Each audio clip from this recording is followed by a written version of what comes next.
It's lights out. We're racing in MotoGP here in the Grand Prix of Portugal. Pedro Acosta on the KTM has made a lightning start, as he so often does, going down into the first corner. Bezzecchi, though, toughs it out on the brakes, just drops across the nose of the Spaniard. Then Bezzecchi, as he did yesterday in the sprint, leads. Acosta second. It's another fast start again by Alex Marquez, who's gained 2 spots from 5th to 3rd. And again, Bagnaia down 1. He's running 5th ahead of Zarco, who's held 6th. Joan Mir not had the same problems as yesterday. He's 7th ahead of the fast starting Brad Binder, who's already up 6 places. Yeah, Zarco's held his grip position, started 6th, he's in 6th position as they drop down into this tight, tricky downhill break. He's over turn 5. Oh, there's contact. Morbidelli yeah, down. I was going to say, Morbidelli got it all out of shape on the brakes going into turn 5. It put him offline, and as he tries to come back to the racing line, somebody was already occupying that piece of tarmac. So Frankie down and out at 5 on lap 1. I think it was Bastianini that might have been tied up with Morbidelli in turn 5, because the beast is at the back now of this field early on. Alex Marquez goes side by side in this tricky downhill braking zone with Acosta. It's a lovely, lovely move. Those two have made that move, didn't they? As Bagnaia sends it on the inside of Quartararo into 2-1. How many times in turn 1 yesterday did Acosta and Alex swap places? This is where Acosta was so good in the sprint, through turn 3, and now hill through 4, then downhill into turn 5. Acosta was brilliant on the brakes. Yeah, and yesterday he would always attack straight away. I'm not sure it's in his best interest to do that this time, as he has a major snap trying to get it stopped into 5, but as Pedro Acosta always does, he does get it stopped, but it's in his interest at the moment now to follow Alex Marquez to stop Bezzecchi clearing off. That KTM was snaking left, right so much. It was like Acosta was trying to hypnotise us here, wasn't it, as we were watching on from trackside. Acosta then now back in 3rd place, under no immediate pressure, no great threat behind him from Bagnaia, who has wrestled that 4th place away from Quartararo. Bezzecchi really is charging away at the front of this battle, and this was the moment that Acosta had. Mir is thumping his bike, which would indicate that once again some gremlins have crept in. He managed to complete the first lap, but that was all he got. A double DNF, another double DNF in the column, unfortunately for Mir. And Bastianini. So Bastianini and Joan Mir. As we look further back, then you can see Frankie Moore, they dart to the inside line there. Yeah, he's up the inside of Paul Espargaro. Agura then goes for the gap. The other KTM there of Bastianini has to check up, and then there's a bit of chaos really, as they all just try and find a little bit of space. So Morbidelli's up ahead of us, tries to come back across, reminiscent in some ways of the Bagnaia Marquez collision from last season, as 2 lines just cross over each other. Yeah, remember it was at turn 5 in the first ever sprint in 2023 when Anaya and Luca Marini tangled, and a shoulder blade injury completely destroyed Bastianini's 2023 campaign. I mean, you could probably count on one hand the amount of technical issues that HRC suffer in a season to potentially have 2 in the same day. Well, Brad Binder's gone the same way as Pedro Acosta, trying to get the KTM snapping sideways down the hill into turn 5. We're going to get a real good shot of this. Look at this as Binder, that rear just steps out. So easy there to lose the front, because when that rear kicks back in and grips, it's just going to throw a whole bunch of weight over the front end. Binder, though, still in 6th place. That was in between Quartararo and Aldeguer. Yeah, Aldeguer is now having a go at Brad Binder for that 6th place, just giving Quartararo half a second or so of respite, which, given how many riders he's had right behind him, half a second is actually quite a lot for Fabio Quartararo, who's still running in a very strong 5th place at the moment. Just to underline what a great job he's doing. The other Yamahas, Jack Miller's currently running 10th in a battle with Agura and Gian Antonio. Rins and Oliveira, the final 2 point scorers at the moment, in 14th and 15th. Acosta then for the first time in this Grand Prix is in the 39s, so he just looks like he is suffering to maintain that pace.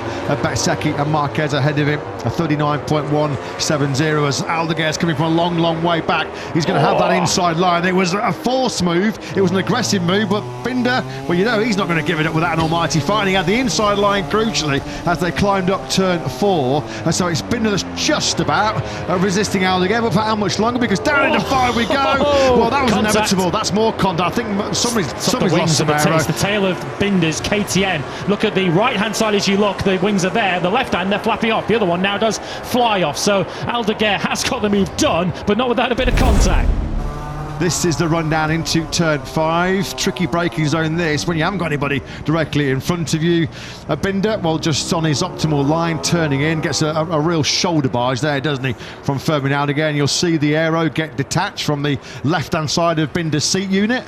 Yeah, given that it was front tyre of Aldeguer up against rear tyre of Binder, I wonder whether the stewards will be happy with that, whether they might ask Aldeguer just to give that one back again and overtake slightly more cleanly. It was great to watch, but we will keep an eye on that one. Still nothing to choose between the lap times of the top two. 38.5s being exchanged between Bezzecchi and Alex Marquez, and they are now over 3/4 of a second a lap quicker even than Acosta. Acosta's done, unfortunately. Acosta is done. This is a fight for 10th place. It's in the hands, as you can see, of Miller. Just in your picture there is Espargaro in 12th, points at the moment for Marini, Rins and Miguel Oliveira, who is just about resisting Nicola Aldeguer. He made that move 5 or 6 laps ago on the Italian, but Aldeguer's hanging on to Oliveira at the moment, trying to deny Oliveira points going to finish. Aldeguer, that was a bit cleaner, wasn't it, to say the least? That was a lovely move on the inside of Quartararo, using all the grunt and the top speed of the Ducati to ease on the inside of Quartararo down the hill into the first corner. So Aldeguer then now moves up into P5. Somebody's gone down. Somebody in our headset has gone down. You can see there Quartararo and Binder.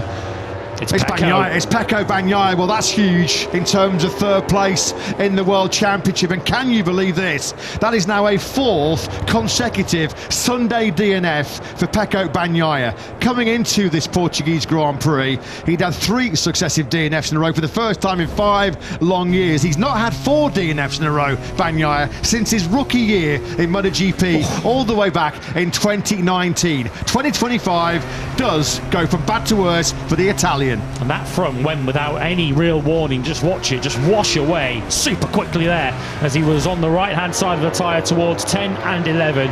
So that now really does put a big dent in his hopes for 3rd in the World Championship. Put the flag out now. Bezzecchi will be 35 points clear of him, and that would also bring Pedro Acosta to within 3 points of Bagnaia for 4th in the World Championship. So Bezzecchi now with one hand really on 3rd in the World Championship if he can keep this lead.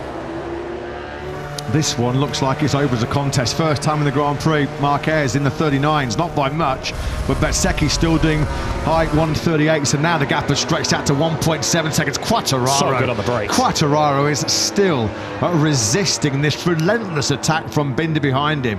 We know how late Binder is on the brakes in MotoGP, but just look, there's the speed differential as well. Almost 8 kilometers an hour is the most recent top speed deficit between Quartararo and Binder. Once again, more power to Fabio Quartararo on the powerless factory Yamaha. It's just another astonishing ride.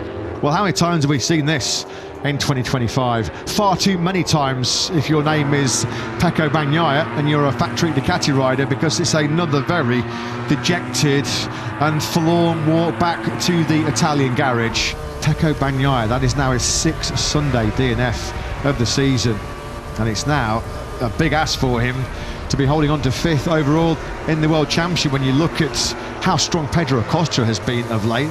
Acosta on course for his 3rd podium in the last 4 Grand Prix. Yeah, and if something happens to Alex Marquez or Marco Bezzecchi ahead, as once again we get a very close look at the front of Brad Binder's KTM. If somehow Pedro Acosta is going to take some good fortune, but if he does gain another place and move up into 2nd, that would take him ahead of Pecco Bagnaia in the championship. I just mentioned about blimey, Fabio Quartararo. Yeah, I mean, there's nothing that he could do about that. He just had to let the brake go, and through on the inside goes Brad Binder. Well, having done all the sterling work, it just shows how much Quartararo was on the limit, how much he was absolutely on the ragged edge on that factory Yamaha to keep Binder behind him. This is the factory Yamaha, first bike coming into picture now.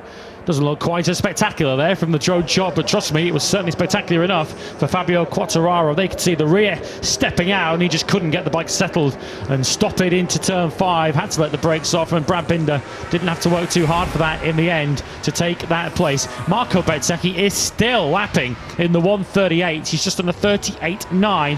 He continues just to eke that advantage out over Alex Marquez. It is now 2.2 seconds. As once again the inquest begins inside the factory Ducati garage, and once again a frustrated spectator having to watch it all from inside the Ducati Lenovo pit box is Pecco Bagnaia. Bezzecchi then finally has got into proper management mode with that rear tyre, 39.4 with snail's pace compared to where he's been for most of this Grand Prix. As Marini, it's taken him a long time to find a way through on Miller, but he finally has seized that 11th place. That's probably going to be as good as it gets as far as the factory Honda rider is concerned, because you could just see there quite a long way up the road. Now just going through turn 4. Alex Marquez, who's wised up to the danger here with 2 laps to go, back down to a 39.0. Acosta still doing 38, was still 0.3 quicker, but Alex Marquez has been able to limit the damage. There's Aldeguer finally, and it was an aggressive move. It was a hard pass to say the least to finally get through on Johann Zarco. So Aldeguer then up into 7th place. This is now the battle for 8. Zarco back in the mid-39s as he's reversed back towards Fabio Di Giannantonio. This is the battle for 8th and 9th place. Aldeguer probably going to run out of time to catch Quartararo for that 6th place. Didier is going to just force this one to fit up the inside of Johann Zarco. Zarco has to jump out of the way, and that is now 8th place for Didier. Absolutely brilliant Bezzecchi. What a performance here in Portimao as Marco Bezzecchi wins the Grand Prix of Portugal in 2025. He won it from start to finish. Brilliant performance by the Italian from pole position. He wins by 2.5 seconds. It could have been much more had he not backed off in the last couple of laps.